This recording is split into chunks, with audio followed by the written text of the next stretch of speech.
Hi guys! What's up? Welcome back to my channel. Sa today's vlog is magluluto tayo ng spaghetti.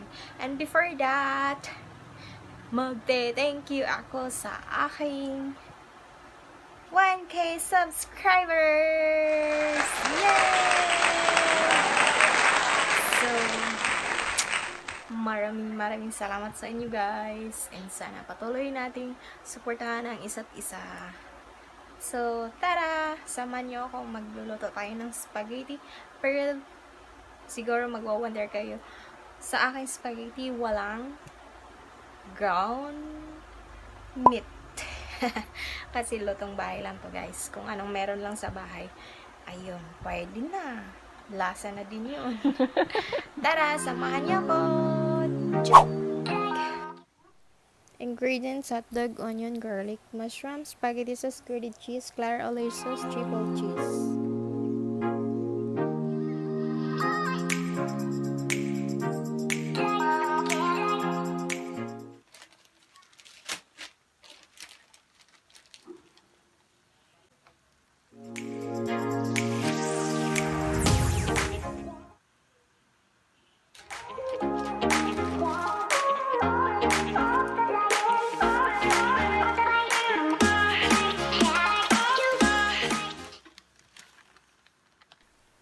Ayan na muna nating pakuluin. And then, konting halo-halo para hindi siya magdidikit.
matutunan kayo sa aking pagluluto. Sa hindi pa nakasubscribe sa aking channel, please subscribe and click the notification bell para updated ka sa akin mga video i-upload. Salamat! Stay safe everyone! Dahil si virus ngayon, nagro-roaming sa kahit saan. Kaya, mag-iingat. Sa susunod ulit, bye-bye!